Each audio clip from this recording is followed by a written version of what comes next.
Okay, so we are going to get started. I wanted to welcome everyone to the First Book webinar, Supporting Students Coping with Grief and Loss During the COVID-19 Pandemic. My name is Becky Last, and I'm First Book's Executive Vice President of Network Engagement, and I am delighted to welcome you all to this event, which we created especially for our First Book members, for you, with support from the New York Life Foundation. As many of you know, we often survey our members to hear from you directly about what you need to best support the kids that you serve, and we are so grateful to all of you who take the time to respond to our surveys and let us know what's happening with you, with your kids, and in your communities. And we want you to know that we hear you and that we are intently listening. And as a result, we created this webinar for you based on the specific feedback that you provided to First Book when we asked what would be most helpful to you at this time. So this webinar is one of several resources that First Book's made and will continue to make available to you to support, as you support your students throughout this pandemic. And we have been doing all we can to make relevant books and resources available to you and to the students that you serve at this time. And hopefully you have had the chance to benefit from the 6.7 million free books and 1.8 million free digital resources that we have been able to make available throughout the past 5 months. We have fundraised over $4 million to hopefully help further subsidize the already low cost of books and resources from the First Book Marketplace. And we're going to continue to make more resources like this webinar and like the downloadable English and Spanish guides you see here available in the coming weeks and months, all resources that were created and curated in direct response to your needs and feedback. So I'd like to, before I go on, I'd like to say a special thank you to the New York Life Foundation for making this webinar, and also the Using Books to Support Students Through Grief, Loss, and Healing resource possible.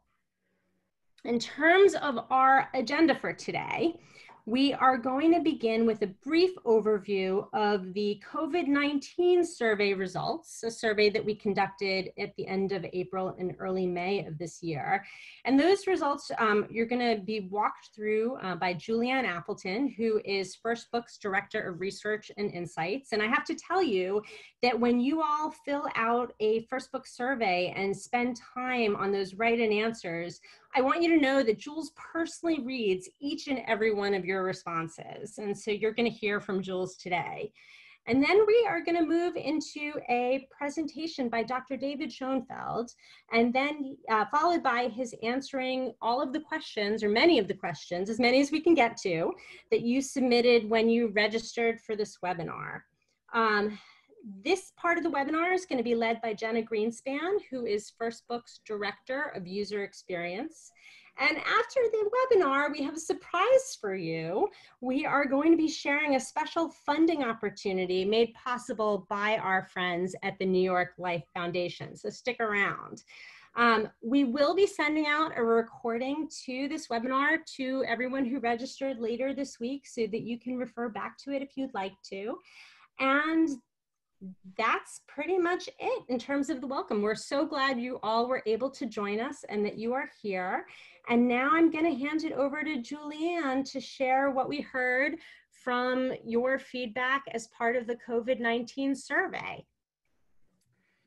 Thank you so much, Becky. Hello, everyone. As Becky said, my name is Julianne Appleton, and I'm Director of Research and Insights at First Book. And I'm going to give you a quick walkthrough of a few highlights from our latest research on the impact COVID-19 has had on educators and leaders who work with children and families in need. So specifically in terms of how the pandemic is raising concerns about the mental health of children during this time. So before we dive in, just quick background on this survey. It was administered online between April 28th and May 5th. And we received over 2,600 completed responses. All participants were registered First Book members, just like yourself. So everyone worked in Title I or Title I eligible schools or programs in which at least 70% of the children served come from low-income families. So as I walk through these results, you'll hear me use the term educator. And just know that that's a broad term for First Book members in general, who are not only traditional classroom teachers, but also educators in the sense of any practitioner or program leader that serves kids in need. So librarians, principals, nonprofit workers, and so on. So with that, let's dive right in.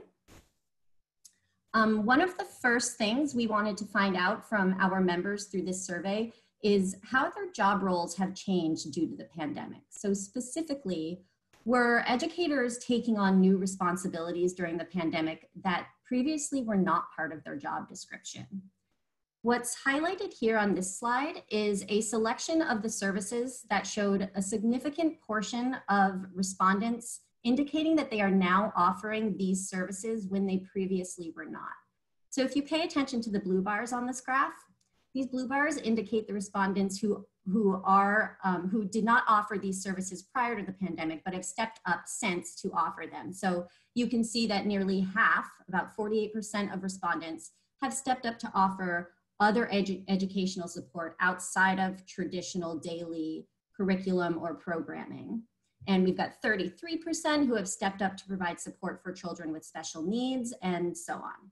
But what I really want to highlight on this slide here is if you look all the way to the right, you can see 27% of respondents reported that they have stepped up to provide mental and emotional health support for kids when previously this was not something they did. So this really shows how First Book members are recognizing the importance of helping kids adjust during these really scary times, even if it was something that they were not used to doing previously. So next slide.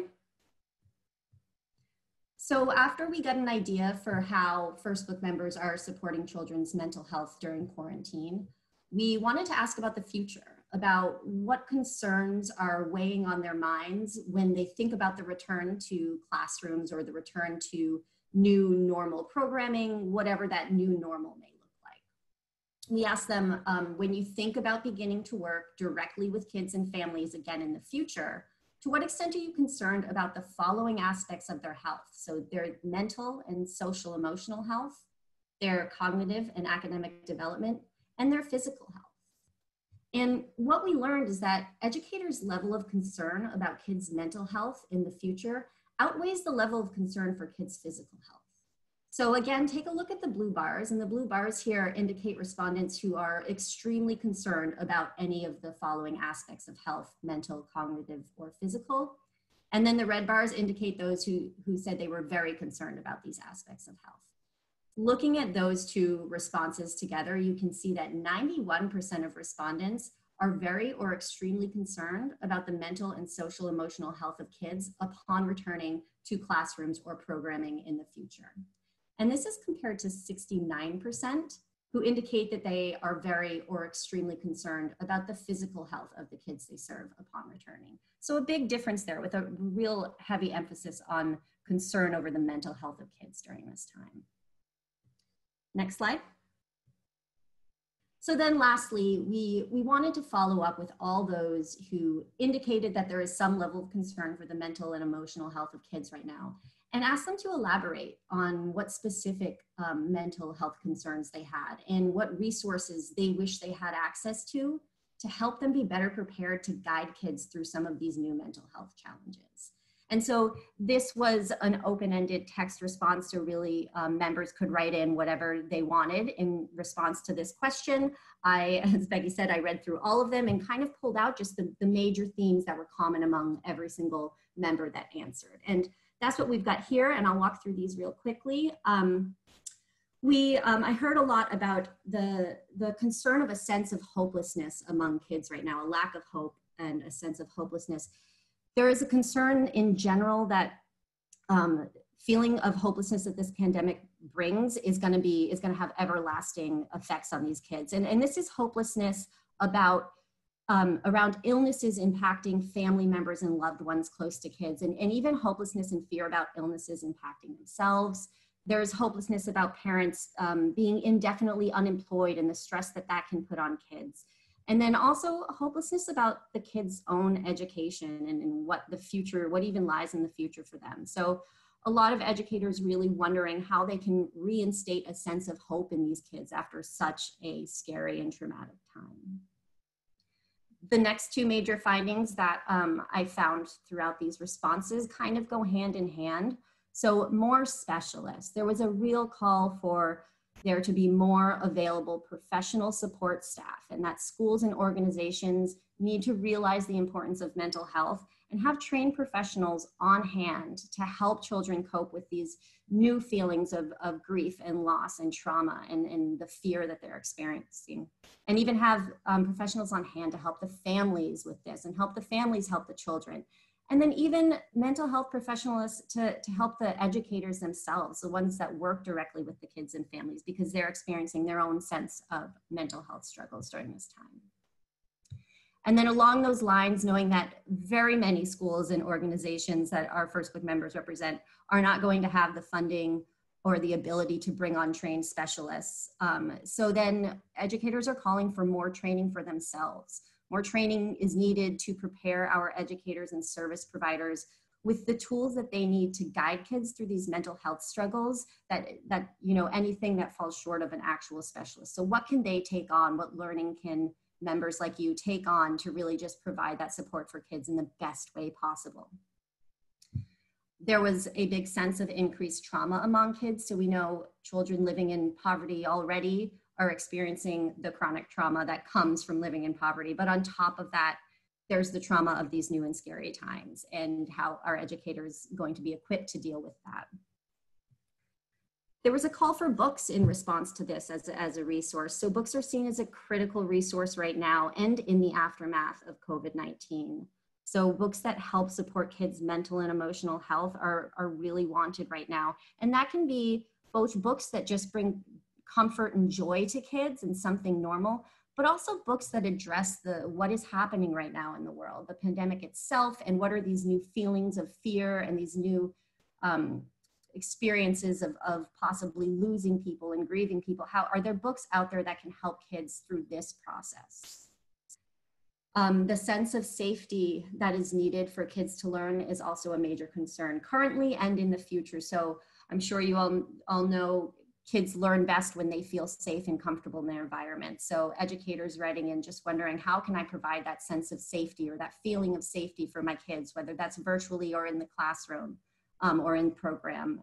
How can I provide a sense of safety to guide them through these times?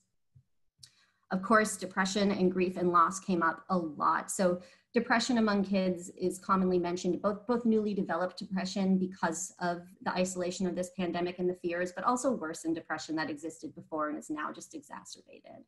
And then, of course, the horribleness of having to help kids cope with grief and loss of loved ones, of friends, of teachers and neighbors due to COVID-19. A lot of our members work with children whose parents are still working, who are either working on the front lines or working in high contact jobs. And the likelihood that someone is infected and that they lose someone is much greater among those living in poverty. And so lastly, post-isolation reintegration is really just how do we help our kids reintegrate back into a somewhat normal learning environment after all this is over. So that wraps up the research portion of this webinar. Real quick highlights. I hope this provided, though, some helpful background and context as to how important it is right now for educators to have resources at their disposal that really help foster the mental well-being of kids during these times. So with that, I'd like to introduce Dr. David Schoenfeld. And Dr. Schoenfeld is the director of the National Center for School Crisis and Bereavement and founding member of the Coalition of Grieving Students. He is a developmental behavioral pediatrician and professor of clinical pediatrics at Keck School of Medicine at the University of Southern California. Dr. Schoenfeld has given more than 1,000 presentations on pediatric bereavement and crisis and has authored more than 150 scholarly articles, book chapters, and books. So with that, I hand it over to you, Dr. Schoenfeld. All right. Well, thank you. I'm just going to call up my slides here, and then we'll be ready to go. Okay, so what I would like to start off is to talk about really how are we going to help students cope with grief and loss during this pandemic. And we have to acknowledge that most children adjust to even a major loss in their lives, but it doesn't mean that they don't grieve, and it doesn't mean that grieving isn't extremely difficult for them. And bereavement can have a significant and often a long-term impact on learning, social and emotional development, behavior, and adjustment. And this pandemic, as already mentioned, is causing a large number of deaths. So what I would like to do is begin by talking about how can we support grieving students in general, outside the context of a particular crisis. And then I'll talk about the unique challenges of supporting grieving students during this pandemic, and end by giving you some free resources for addressing these unique challenges. And I want to acknowledge from the very beginning that schools can and should provide a supportive environment to all grieving students. But I noticed in the research data from First Book survey that a lot of educators said that they wanted more training, in part perhaps to fill some of the gap in professionals that are already trained for mental health services.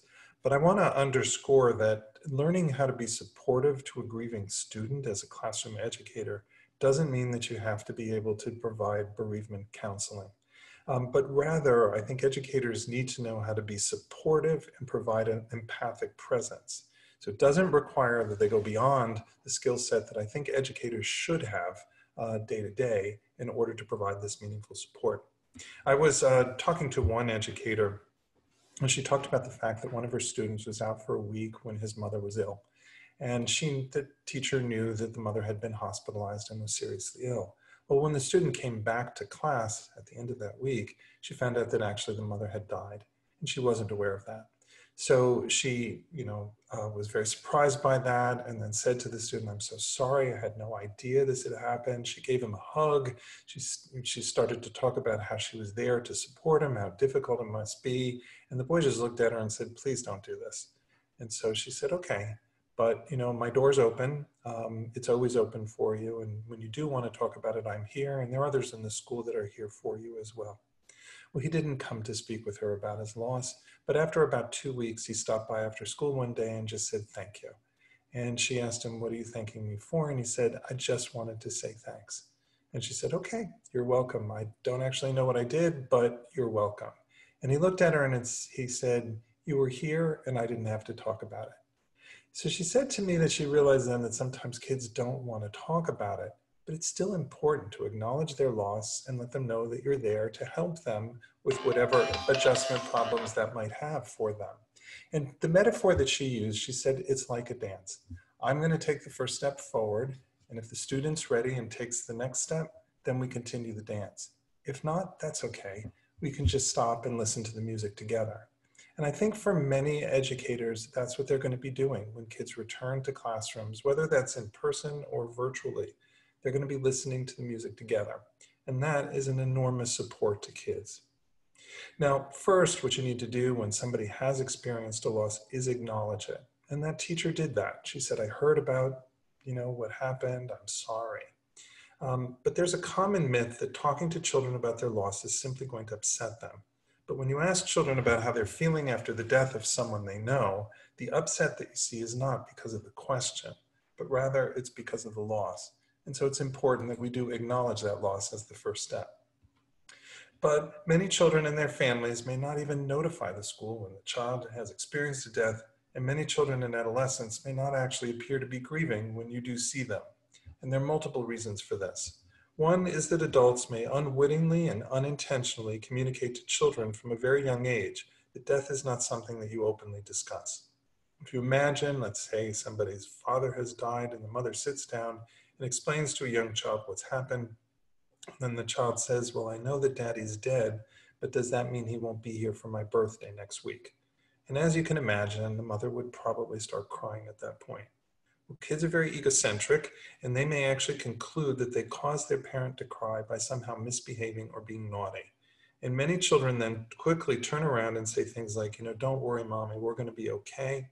I know how to fix things around the house. I'll do everything daddy used to do." And they then attempt to support the parent who is actively grieving, and that may give the parent the false impression that the child has somehow adjusted to the loss. Now, this doesn't just happen with young kids. I remember talking to one woman. She came to meet with me. Her teenage son had died when he dove into the water in a pond. They don't actually know the reason why he died. So it was a very sudden loss that was unexplained. And she was very overwhelmed by this, and understandably it took off a couple months before she returned back to work as a nurse in the hospital where I was working. And after she was back at the hospital for several weeks, she came to speak with me, and she asked if I would talk to her son, her other son. She said that he was about 16 years old and he had been doing fine for about 2 months, but now he was having more difficulty. So I met with the boy. He confirmed the same thing. And I asked him, well, what changed? And he said, I don't know. For the first 2 months, I was okay. But then all of a sudden, it just started bothering me more. I couldn't sleep. I was jittery. I couldn't concentrate at school. I was sad. And I don't know why that just changed. And I just looked at him and I said, sometimes it's hard to see your mother upset. And he just looked at me and said, if she fell asleep one more night crying on my shoulder, I was going to lose it. Now, I put that together. I think it was pretty obvious based on the timing. And I do want to comment that the dad was also in the family and very supportive too. But this adolescent was just a particularly warm and empathic young man. And so his mother was literally and emotionally leaning on him. And so I think that's what you'll see is the kids will put off their grief. They might not even start to grieve because they first need to support their parents. Now, there are other reasons why children may not appear to be grieving. Very young children may not even understand what's happened, or at least all of its implications. When somebody experiences a death, they have to deal with the loss of the person. We call that in the field the primary loss. But they also have to lose and adjust to losing everything that person did for them, might have done for them, or could have done for them in the future. And that's what we refer to as the secondary losses. Adults tend to anticipate and think about these secondary losses very immediately after a death of someone close to them, whereas children may not figure that out until some time has passed. For example, I talked to one father of 2 young children, and his wife had died in a car accident. And when I asked him how he was doing, he looked at me and he said, I live in dread of the day my daughter has her first period. Well, his daughter was 5 years old at the time, and I assure you she was not thinking about that at the time. Now, it's very likely that when she does reach that point in her life and her mother is not there to guide her or support her through that, she may very much acutely miss her mother at that moment. But I don't think she knows that now. So sometimes children will understand what death means, but not really understand everything that they've lost as a result of that. But some children actually do understand what's happened and the implications, and then they just feel so overwhelmed by their feelings that they may not feel comfortable raising it in school.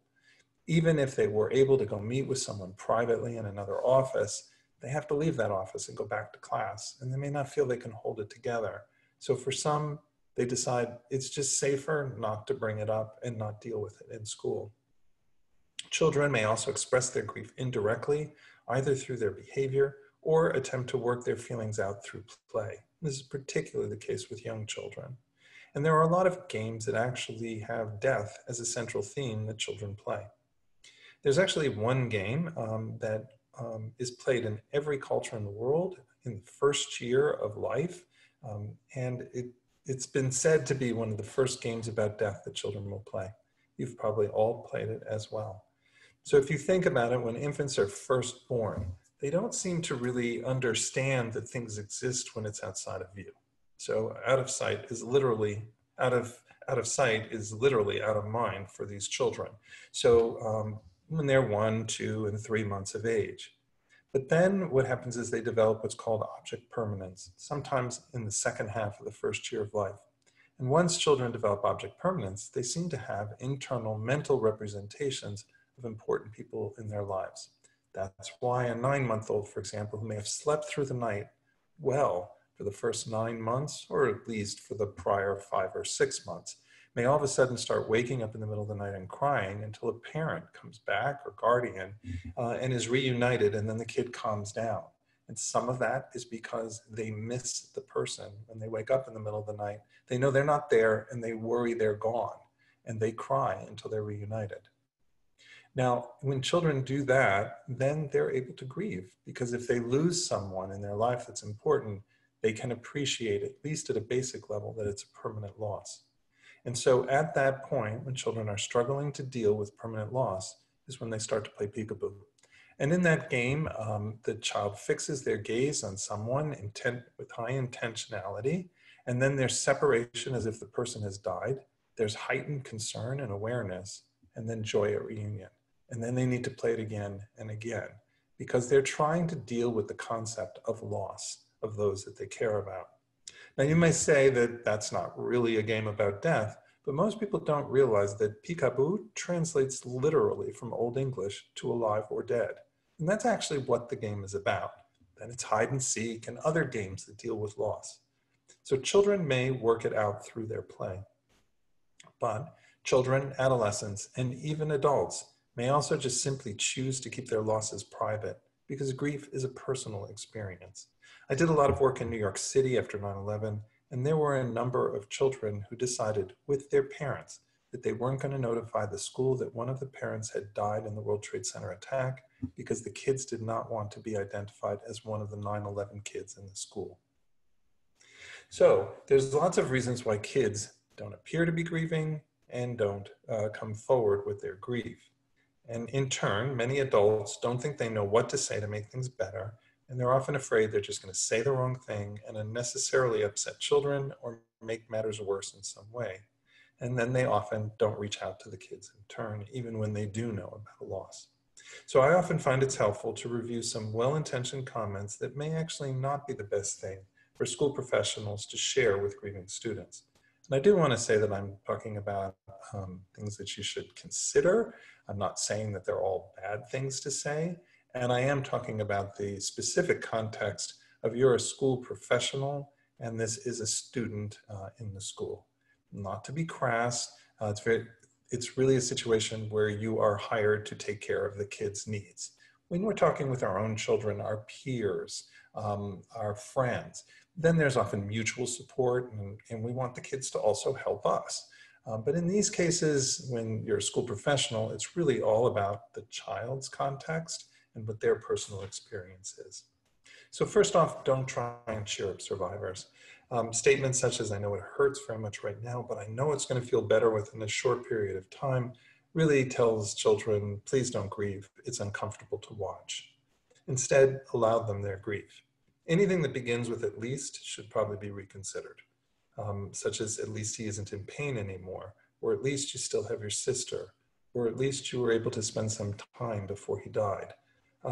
What you want to do is allow them to share with you how they're upset without trying to minimize that. You also don't want to encourage them to be strong or to cover up their emotions. You can and should feel free to express your own feelings and demonstrate genuine empathy, but don't state you know exactly how someone else feels. Comments such as "I realize this must be extremely difficult for you," or "I can only begin to imagine how painful this must be," are genuine ways of demonstrating empathy.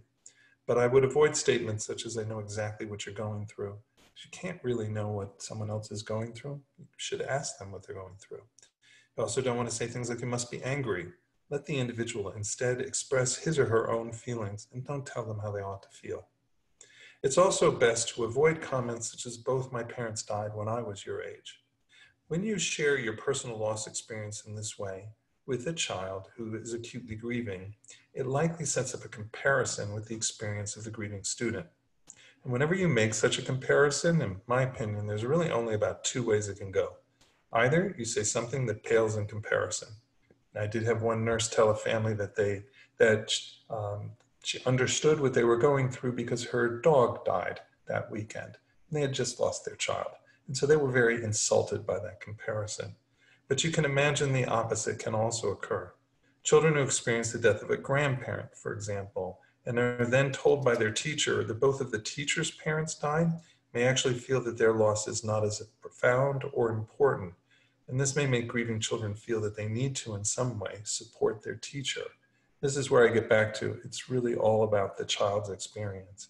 And you don't want to even be perceived as competing with the survivor for sympathy. Instead, keep the focus on the child and the child's experience. What you want to do is allow the child to be upset when they're upset while suspending your judgment. Don't try and figure out, is this normal or abnormal, or should I stop these expressions of feelings? But intervene when safety or health is a concern. Suicidal or homicidal thoughts or behaviors should always be promptly evaluated by a mental health professional, even in the context of an immediate death. Allowing children to show their distress without trying to cheer them up, though, is very difficult for school professionals because they don't like to see kids in distress. Now, some children are also worried that they're going to say or do the wrong thing because they feel in some way ill-informed about another person's culture. Although there are differences in cultural practices and the way different cultures mourn and grieve individuals they care about, the fundamental experience of grief is actually universal.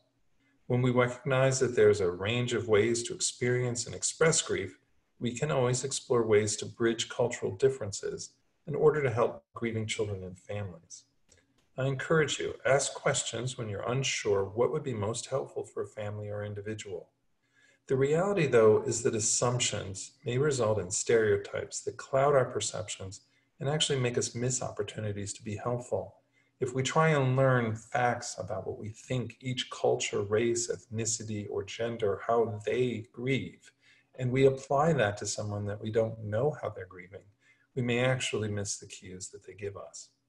I had the opportunity to support one Amish family after a very young child was killed. And I was visiting their home, and the grandmother was showing me through the house. And at one point, she pointed to a picture of her grandchild who had died. And she said, "This is a picture of my granddaughter." And she said, "You know, actually, what happened was one day, my grandchildren were visiting and they were out playing, and I went to check on them. And there was a tourist who was a photographer, and he had stopped and he was taking pictures of my grandchildren. And I pointed out to him then that that was actually a violation of our religious beliefs and our cultural practices, that we considered them to be graven images. And I asked him, please respect our culture and not photograph my grandchildren." She said, though, her granddaughter, though, was so excited, she was about 4 at the time, that she just begged her grandmother. And she said, "Come on, Grandma, he said he'll send me a copy. I don't have any picture. Please, please let him take the picture." And she looked at me and she said, "I was so embarrassed by the situation that I said, fine." And then she pointed to the picture that she had framed on the wall. And she said, "What a gift from God. Otherwise, I wouldn't have this photograph to remember her." Now, if I had entered into that situation with the knowledge that I did actually have of Amish families, that they generally don't take photographs and they don't use them for transitional objects or to help them grieve when a child has died, then if I had conveyed that in any way or held that expectation, then how would this grandparent been able to tell me that's exactly what she was doing? So what I tell people is approach the family with an open mind and an open heart. Help families identify and communicate what's important to them about their cultural practices, and then work with them to the extent you can to find solutions and compromises if realities require modifications in those cultural practices. For example, during this pandemic, it may not be safe to have families clean or prepare the body for a funeral, hold large funeral ceremonies, sit Shiva, or visiting grieving families to bring over food. But what we have been seeing, though, is the use of virtual services, even virtual Shiva, and coordination of mail delivery through online services for grieving families. So we can take what practices they normally would do, and if we can't do them, we can try and figure out what's the closest we can get that fulfills what they were trying to achieve through that cultural practice. Now, I've already told you, you should say something, and I've given you some guidelines on what not to say. So let me go over some steps of how to get the conversation actually started. So the first is express concern. As I mentioned in that example of the teacher, let students know you've heard about their loss and you're available to listen and support. Be genuine. Children can tell when adults are authentic in their communications. For example, I wouldn't say something like, "Oh, I understand your uncle died. I miss him too," if you actually never met the man. You can instead tell the child that you're sad that she's experienced the loss of someone important to her. That would be genuine, but you just want to be cautious not to say something if it isn't genuine. Then invite conversation. Use simple, direct, open-ended questions, such as just simply, "How are you and your family doing?" then listen and observe. Listen more and talk less. Share your observations about students' behavior or responses in a non-judgmental manner, such as, I noticed you were quieter in class, or you haven't really talked to me since you came back after your mother's death. Or you could say to someone on a virtual academic platform, I don't see you raising your hand or sending in your homework as much. I'm worried about how you're doing. Can you tell me what's going on? So you're not placing a judgment on it, you're just showing your concern. As already mentioned, I would limit personal sharing. Draw on your personal experiences for insight, but don't necessarily share them with the student, and instead keep the focus on the student and the student's experience. You can offer practical advice. For example, you could go over the ways to respond to questions from peers or adults about the death. Some of what I already went over about what to say and what not to say, for example, can be reviewed with other people in the classroom. Educators can also talk with peers and help them learn how to become more comfortable supporting their friend who's grieving. Most children, as you would imagine, want to help their friends, but they too have limited experience supporting a friend who's grieving. As a result, they may make unknowingly insensitive comments, ask repetitive or intrusive questions about the death, and sometimes they even tease the grieving peer. In one study of children ages 6 to 15 who had experienced the death of a parent, 1 out of 5, or 20%, reported that they had experienced direct, raw taunting about their loss. Peers may also distance themselves from the grieving child to cope with their own anxieties or discomfort, further isolating a grieving child. Educators can help students develop the skills to support a peer who's grieving by correcting misinformation and misunderstandings and helping them learn skills and strategies to be supportive to their peer. Getting back to the steps, we want to offer reassurance to children, but not minimize their concerns. We can let students know that over time, they probably will be better able to cope with their distress and remind them you'll be there to help them through that process. And then maintain contact. At first, kids may not accept your invitation to talk or your offers of support, and their questions are likely to evolve over time. So just remain available, concerned, and connected so that you're ready when they're ready. Now, when supporting grieving students, it's also helpful to identify and address guilt reactions that they may have. Young children tend to be what we call very egocentric, and they assume that they control external events through their actions and their thoughts. They also have a limited understanding of the true causes of death. So in order to make some sense of the death of someone close to them, children often come up with explanations that rely on what we refer to as magical thinking. They assume that it's something they did, didn't do, or should have done that would have somehow prevented the death of someone close to them, and that leads to guilt after a death. Even older children and adults often feel guilty even when there's no logical, objective reason for them to feel responsible for a death. People may actually do this, even adults do this, because and they often do this at an unconscious level, because it helps them believe at some level that by taking different actions than they had taken before, they can somehow prevent the future death of others about whom they care deeply and feel more in control as a result. It gives them an illusion of control. So children who experience the death of a family member during this pandemic, if it's from infection, may question how they may have inadvertently exposed a family member to the virus, how they should have picked up on symptoms before the illness became more serious, or wondered what they ought to have done to get help earlier on in the disease course.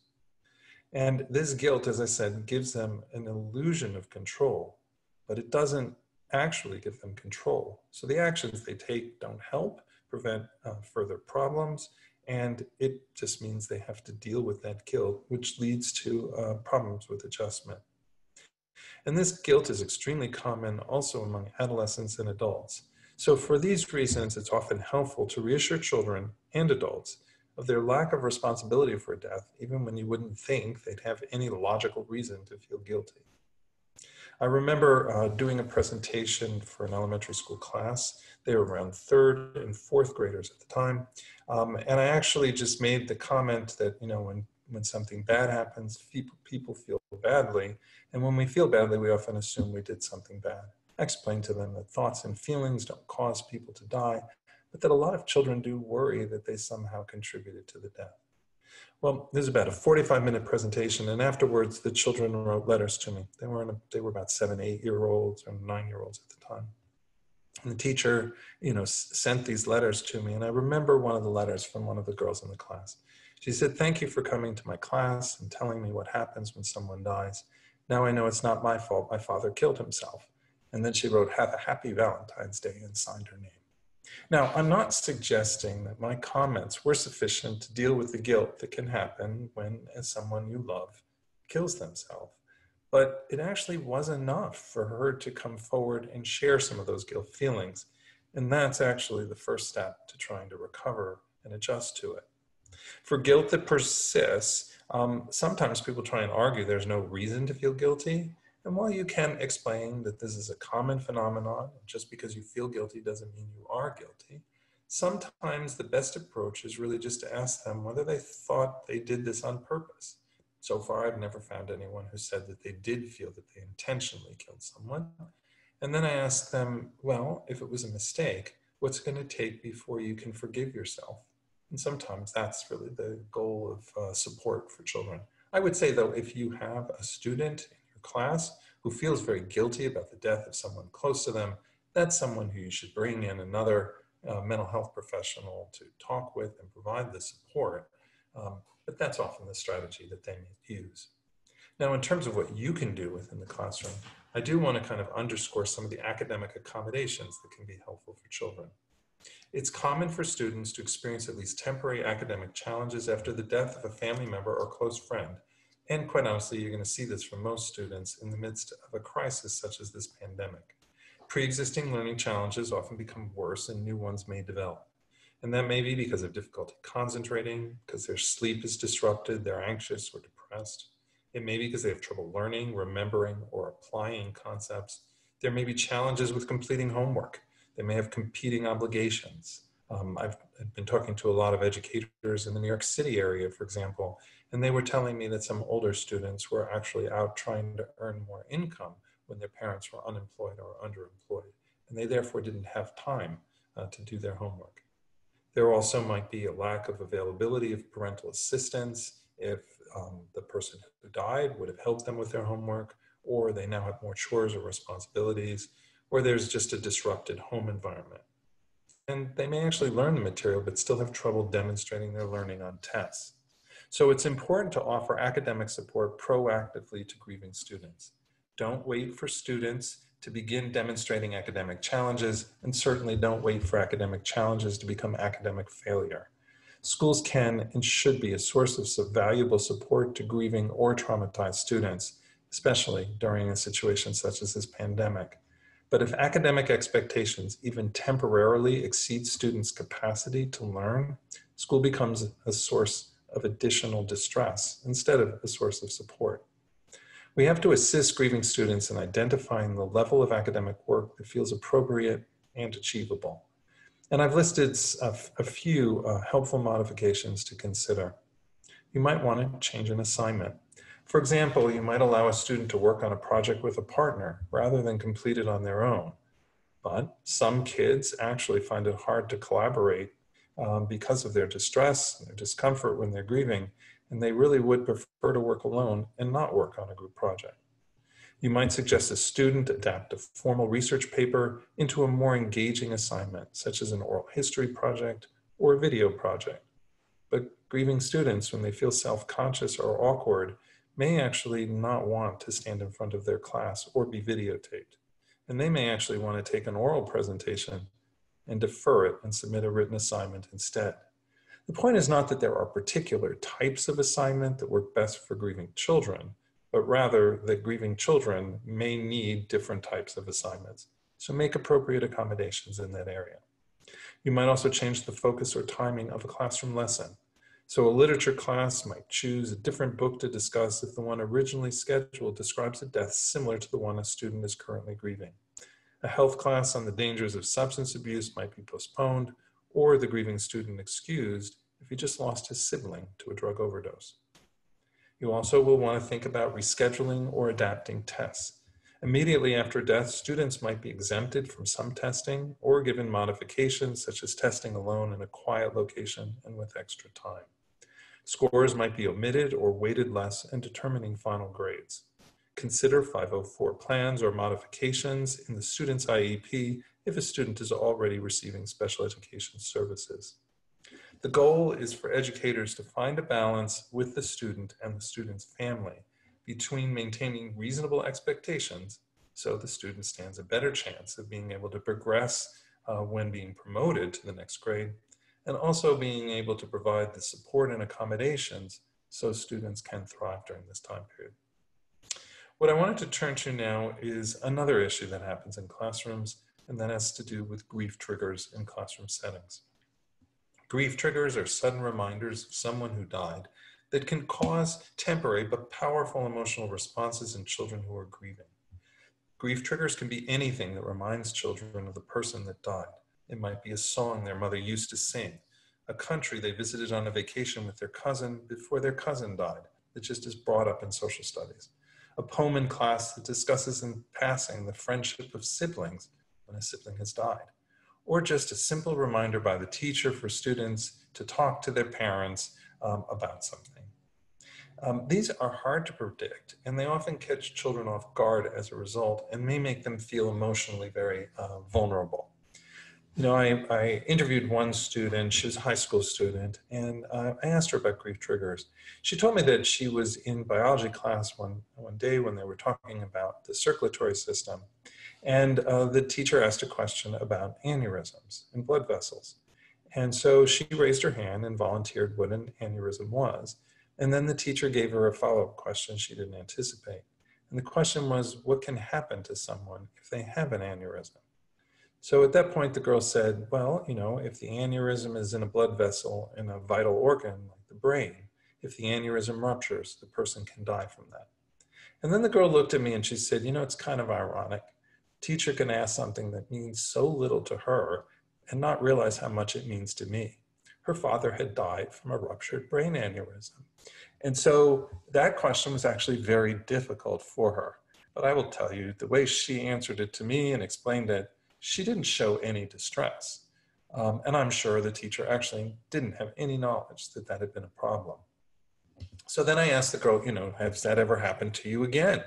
And she looked at me and she goes, oh yeah, actually today, right before I came here for the interview, we had just finished taking a test in biology and it was really hard. And she said, I was joking with my best friend afterwards and saying, you know, I said, oh, that was so bad. You know, I almost had a heart attack. And she said, and then her friend said, yeah, I almost had a brain aneurysm. And she said she started shaking. And the girl looked at me and she goes, I don't blame my friend. She doesn't know that's how my father died. And he died a couple of years ago before I knew her. She's really a very sweet person. So the point is, you can imagine that happens with some frequency. So I think teachers and other school personnel can explain to kids it's just to be expected that sometimes these triggers will occur, and then develop a safety plan with students on how to deal with these triggers when they do occur, just so the kids don't feel out of control and then feel less overwhelmed. Some helpful responses for these triggers in general include providing a safe space or location where the student can go, such as going to the social worker's office or counselor's room, or just going to the library across the hall, or maybe an adult that the child can talk to when they're feeling upset and wanting to talk. But you also have to set procedures for the student to obtain support, such as a signal or statement that doesn't draw attention to them, but allows the student to leave the classroom discreetly to go to the safe space or seek support. For example, one teacher told me that what they worked out with a student was that he would walk to the door, and near the door there was a tissue box, and he would take a tissue, and the teacher knew he then had a grief trigger and knew where he was going. But it may actually be that during the midst of this pandemic, we really can't let students walk freely throughout the school or go to meet a social worker unless there's an appointment and they are prepared to see them. And so providing permission to go and encouragement to see the school nurse, counselor, social worker, or offering private time with a teacher to talk about feelings outside of class may be harder to do, although some of this can still be facilitated. But there are other ways we can do that even within classes when students can't move freely in the building. I knew one teacher who worked out with a student who was a teenager, and her dad had died, and she came to class and wore a hoodie. And whenever she was feeling particularly upset, she just put the hood up. They actually referred to it as a hoodie moment. And the kid knew that when she was having a hoodie moment, the teacher wasn't going to call on her. And then when she was ready to engage more in the classroom discussion, she'd put the hood down, and then the teacher could call on her. I remember the teacher just said to me, you know, it's better than her sitting home by herself grieving, and at least she's getting something out of the classroom lesson when she's ready to engage. And he just said, I'll just have to respect that she's going to be able to let me know how much she's able to participate. And I think that's just a really important and supportive message from a teacher. But you can do that even with virtual lessons. I taught a course for a number of summers to graduate students on supporting grieving students. And in several circumstances, the students contacted me on the day of the class to let me know that a family member had died or was in the process of dying. And I excused them from class, but this was all a virtual academic platform. But in each case, they said they wanted to participate. But what we worked out was how to give them some distance and privacy. So they didn't turn their camera on. They didn't tell their classmates why. There were some classmates who didn't have sufficient Wi-Fi or were in situations where there wasn't a lot of privacy. So there was always a couple students who didn't have their camera on.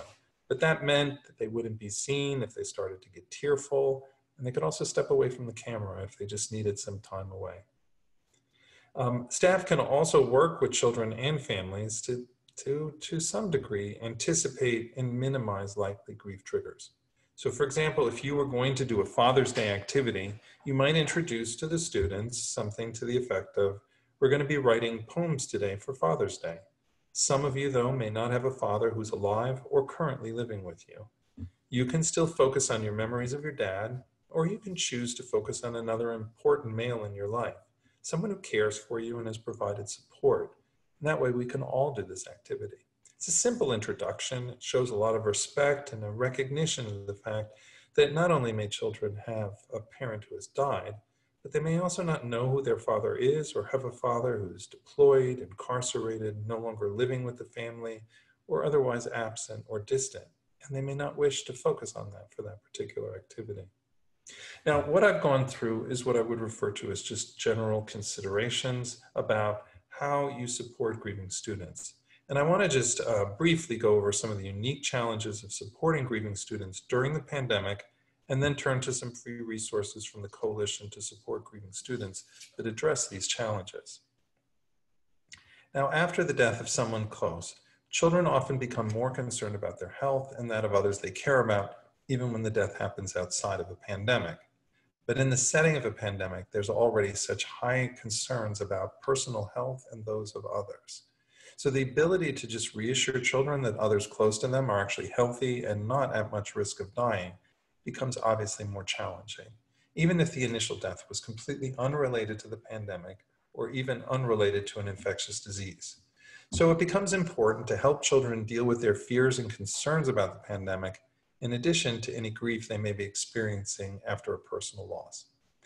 Our website for the National Center and for the Coalition, both of those websites, includes a COVID-19 pandemic resources webpage where you'll find materials and presentations for educators, parents, and other professionals on how to talk to and support children during a pandemic.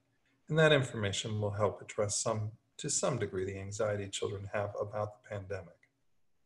Physical distancing measures, including lengthy school closures, increases social isolation that's generally experienced by grieving children, and it just makes it much harder for schools to provide support using traditional means.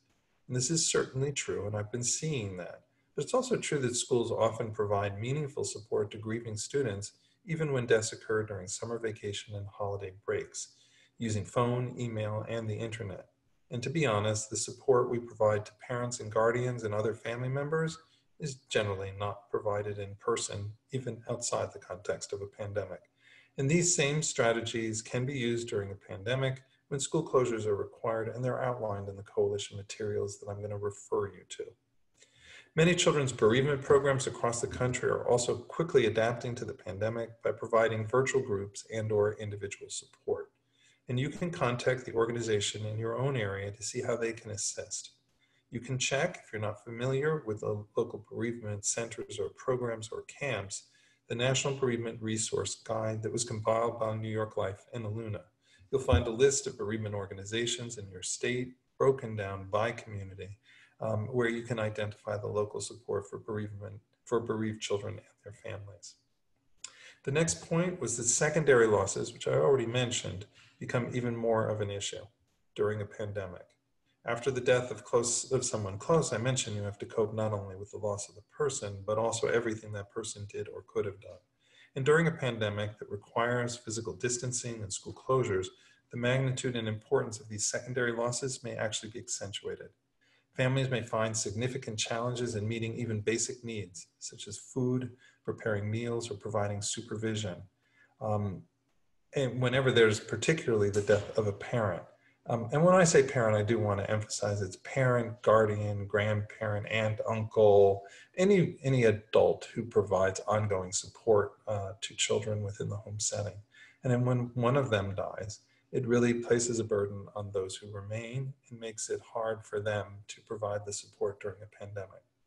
The usual outpouring of assistance, support, and companionship that you normally see provided by extended family, friends, neighbors, and members of the school community may have to be postponed, as does the funerals, and then you don't have as many people visiting and offering the support.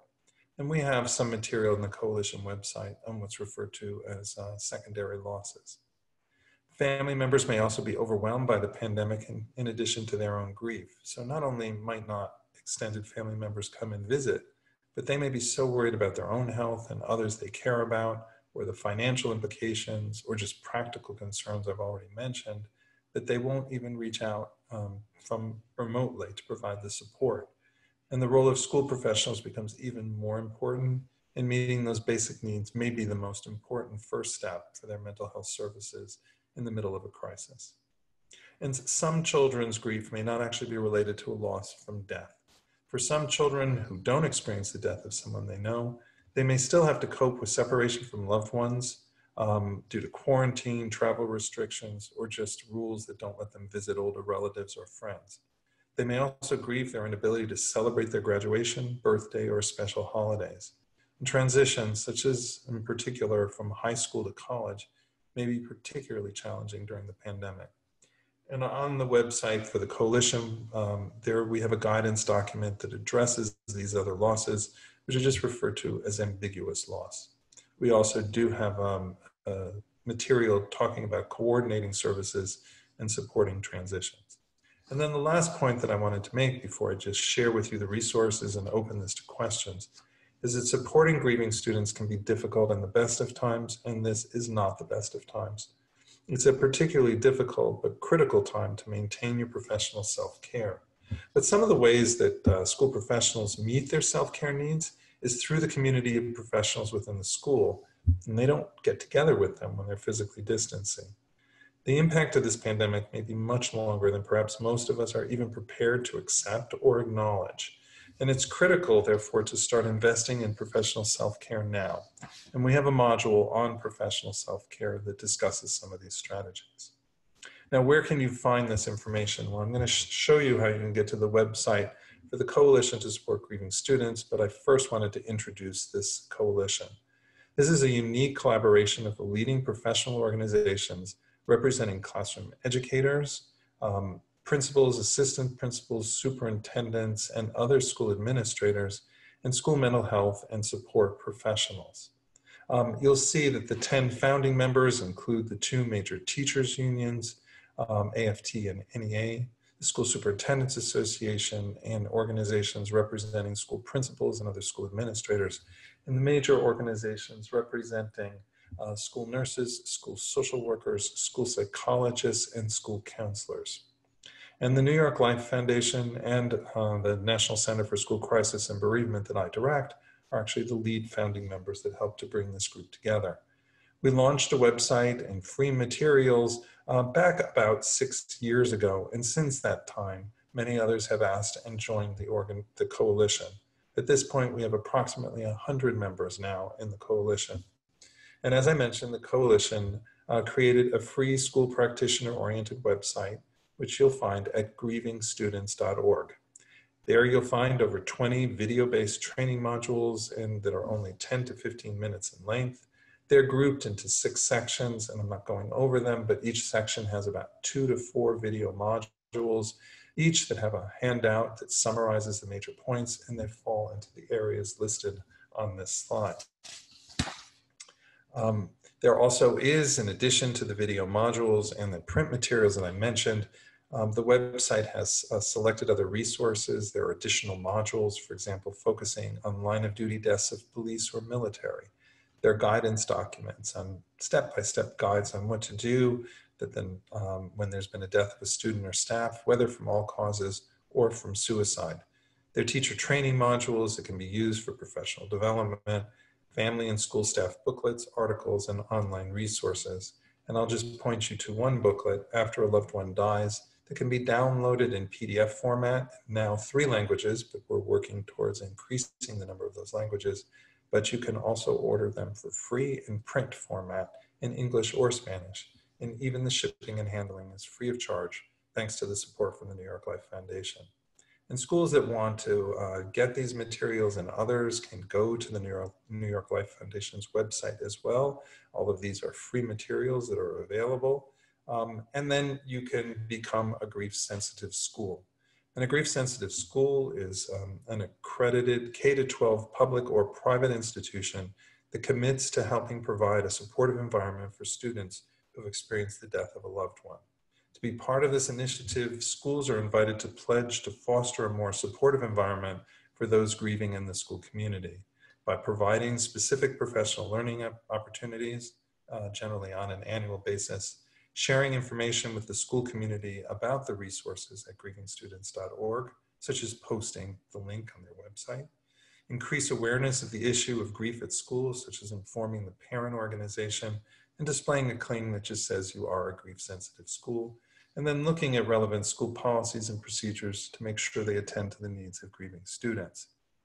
Schools that strive to become grief-sensitive under the Grief Sensitive Schools Initiative can request a presentation on key bereavement resources that are introduced by the New York Life Ambassadors. They have over 1,000 members of their workforce nationally that have been trained, and they'll also share with you a tape presentation that I developed for training educators. Schools that commit to become more grief sensitive following this presentation are also eligible to receive a $500 grant to help enhance their ability to provide grief support and resources. And close to about 2,000 schools have already pledged to become grief sensitive. And I'm just going to end at this point by sharing with you contact information for the National Center for School Crisis and Bereavement in case you'd like further information. I think at this point, we're going to open it up to questions. And I think the goal was for you to put that in the question and answer box or the chat in this case. And then, thank you, Dr. Schoenfeld. Oh, I'm sorry. You're actually going to ask the questions you've already received. I apologize. Yes, you guys, thank you so much for submitting so many wonderful questions in advance. We had a wealth to choose from. And thank you all so much for joining us again this evening. Dr. Schoenfeld, thank you so much for your enlightening presentation. It's been incredibly relevant to this moment in time and far beyond that, as many of our educators are supporting students who are experiencing grief and loss constantly in their work. And I also wanted to say thank you to the New York Life Foundation for introducing us to you, Dr. Schoenfeld, and for making all this possible this evening. I will go ahead and read the questions to you.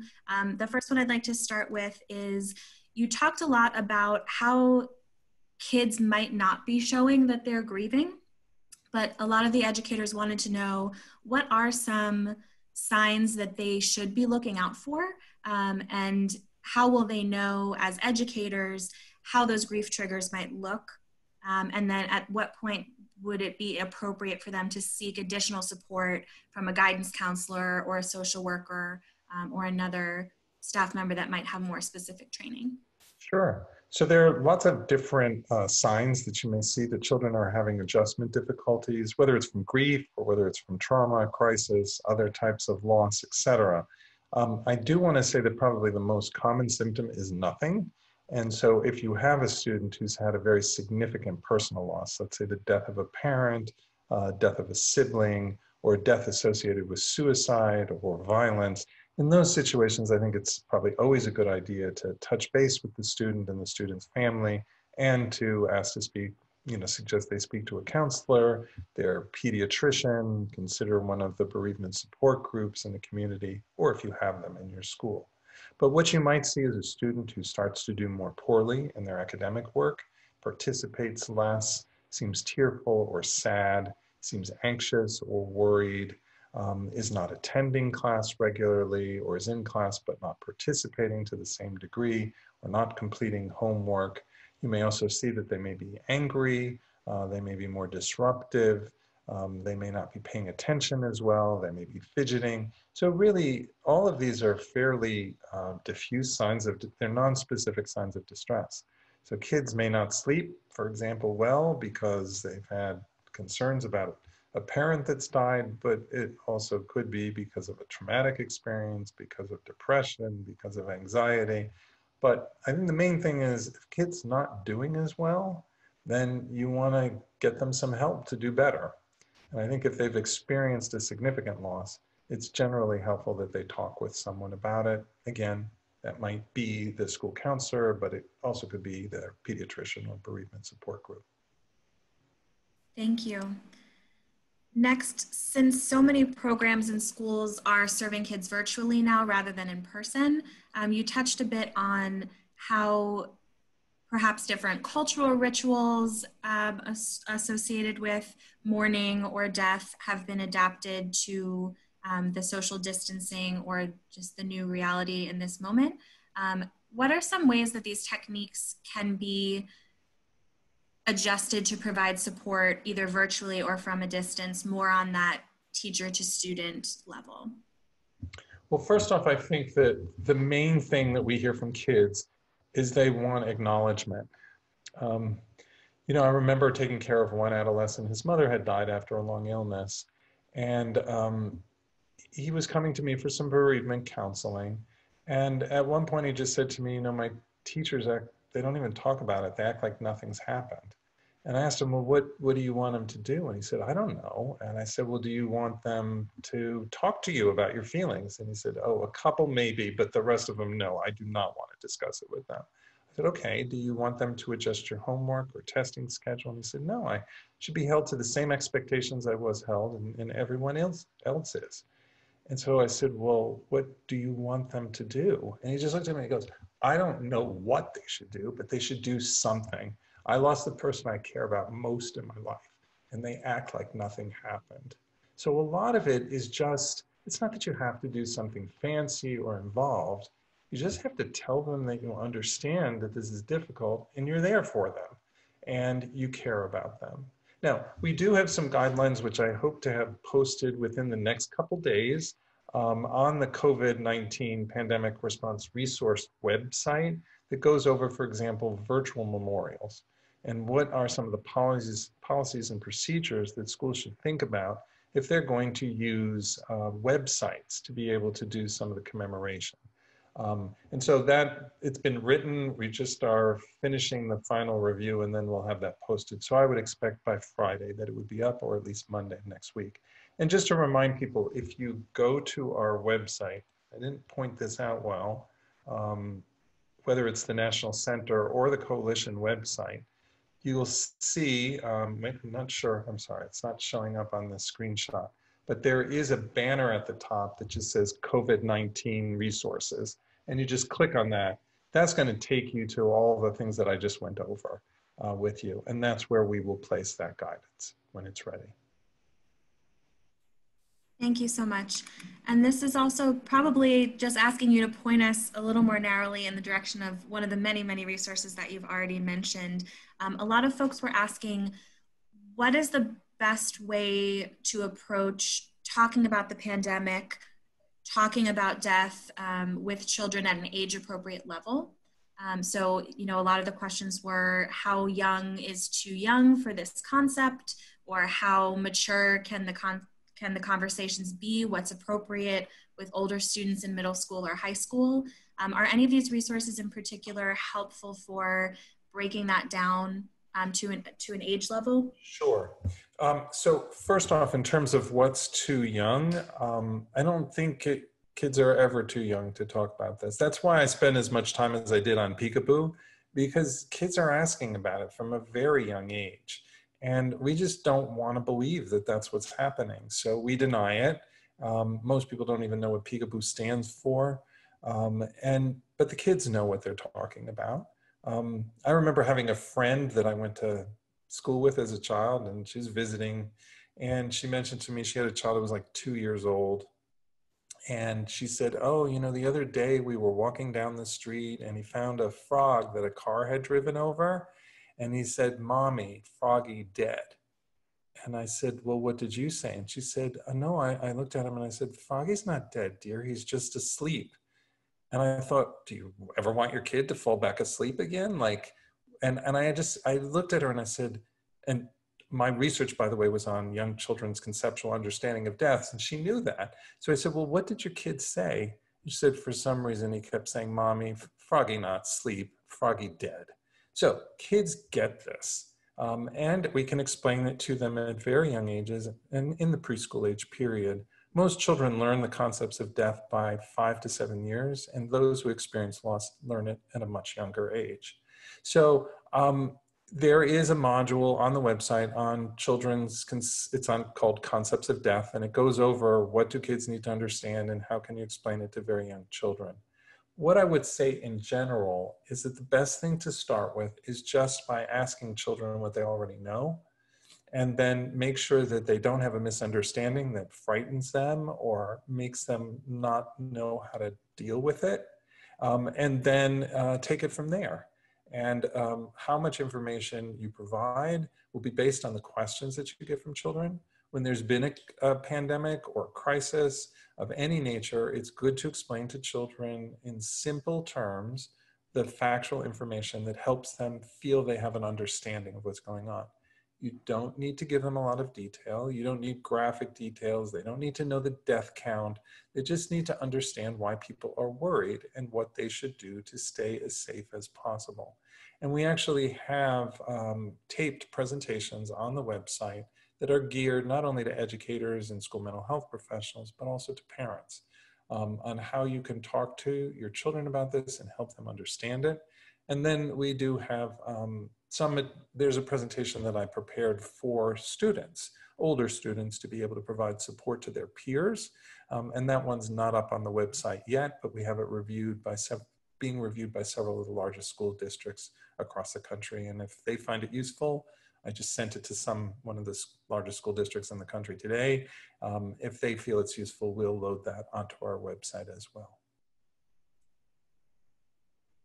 I have 2 more questions for you, and then we will give our wonderful participants their promo code from New York Life Foundation to go and get more resources.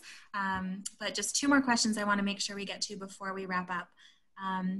One of them, and this came from many members in many different forms, so I'm going to consolidate it a little bit here. How can you best support students who are dealing with both grief and loss from COVID and the pandemic, and also simultaneously facing the stress of racial injustice or other factors in the world right now, loss of a parent's job, potentially homelessness, a lot of change and unrest, in addition to bereavement at this time? Sure, well, that's a great question. So one of the things you need to keep in mind is that when individuals experience a crisis or a loss, it often uncovers their experiences, their feelings, their fears, their worries, and their reactions to a prior crisis or loss in their lives. So individuals, and it can be prior or it can be a concurrent loss or crisis, or it may be one that they fear might happen in the future. So if individuals are dealing with stressors related to financial problems, food insecurity, racial discrimination, all of those add to their overall distress and make them feel more vulnerable and make it more difficult for them to cope with the current crisis. if children experience a crisis event, we'll talk about the kids that all of us who are going through this pandemic, when we come out on the other side, if we've learned coping skills and strategies, then that actually makes us more resilient. We call that post-traumatic growth. So people are changed by major losses and crisis events so that they never go back to the way they were, but they're not necessarily damaged. So I don't want to imply that you're always damaged.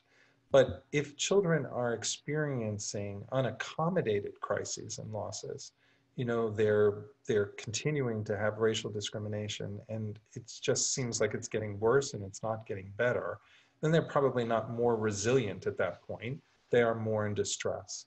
And so we just have to recognize that those children will need additional supports and assistance beyond some of the general support we can provide all children. And it doesn't have to be something that's completely related to the event that's going on. So you might, I remember once I went to a school, there was a student who had been killed by accidental discharge of a gun. And I was talking with the teachers about this. This was many years ago. And one of the teachers started sobbing and we had to stop the workshop. And she disclosed to her colleagues for the first time that she had miscarried and lost a child. But she had miscarried 20 years prior. And just the discussion of how do you talk to kids about death reminded her about a loss in her own life. So we just have to realize that the racial tensions or financial concerns or the other stressors, and we've got a lot of them right now, they just pile on top of each other and it can make it more difficult for children. And we have to respect whatever loss or crisis is going on in their lives or has gone on in their lives. We actually have to tell them, you know, we're here to talk about all those and to find you help. And I will say one other thing that I didn't mention was that we actually have letters, draft letters on the website that are for the first day back at school, that are for educators at different grade levels and whether you're doing virtual or in-person classes. And it goes over some of these points to just mention to kids on the first day. Wonderful, thank you. Our last question for the evening, this comes from those of our members who are potentially school counselors, school social workers, maybe they work at a district level or they're school administrators, and they want to know how they can help prepare the other teachers and support staff in their school environment, both to practice that self-care that you talked about, potentially to handle their own grief and anxiety going back into this school year, and how to prepare them for their how to prepare them to support their students. Is this most closely related to the GSSI initiative? Well, the GSSI initiative is intended to talk about how to support grieving students. And it is focused on grief related to death, and it will go over a lot of what I just described. We actually have one presentation that's on the website. Again, all of these are under the COVID-19 webpage, including the letters for educators, for example. They're all clearly there. I've told you most of the things that are there, so it should be easy to find. The Grief Sensitive Schools Initiative, I think, is useful for general information about how to support grieving students, because I didn't go into this, but we actually, outside of the pandemic, in the United States, about 1 out of 20 children experience the death of a parent by the age of 16, and 9 out of 10 children experience the death of a close family member or friend by 18. So this is just something everyone should know how to do, even when we don't have a pandemic. I didn't focus too much on that because in the pandemic, obviously death is something we're paying attention to more than we did in the past, but it was always an important issue. So what I would say is, first off, start the conversation with your staff. We have to recognize that the educators and professional staff and the administrators, these kids are going to be impacted by this, but the adults are impacted more. Not only are they more at risk for their own health, but they're actually more likely to be worried about the needs of others, and they're more aware of all of the concerns. So we really need to acknowledge that you don't just take care of the kids, you have to take care of the adults. And so when I've met with superintendents, I've said, one of the first things you have to do is tell your teachers you care about them, Tell them that you do want to provide them support, and let them know that you recognize the expectation for learning has to be modified, and that you're not going to hold them accountable if kids struggle, because they're going to struggle. And so I think, you need to deliver the message that you understand what needs to happen. You may not know all the answers, you may not know exactly how to do it, but you're there and you care, and we're going to support each other in getting through this process. What a wonderful note for us to end on this evening. Dr. Schoenfeld, thank you so much for being with us this evening, for helping us support our First Book community of members as we are all figuring out how best to support the kids that we serve. Thank you to the New York Life Foundation for making this possible, and to the hundreds of our wonderful members who've joined us today. As promised, thanks to New York Life Foundation, all First Book members serving kids in need can use the code up on your screen for $25 of free books and resources from the First Book Marketplace. If you're not yet a member of the First Book community, that's no problem. You can sign up for free. It takes less than 10 minutes at that link there on your screen, firstbook.org/NYLF. You can create your free account and have ongoing access to First Book's resources, books on these topics, books to support social and emotional learning in a more broad sense, as well as the using books to support students coping with grief and loss that we mentioned at the top of the hour, which is available for free download in English and Spanish. We also will be sharing the recording of this webinar around with all of you, as well as the links that Dr. Schoenfeld shared. So I know you've been taking frantic notes, but don't worry, you'll get that in your email, as well as a reminder about this code. So thank you all so much for joining us. We really appreciate your time, and we hope to see you next time.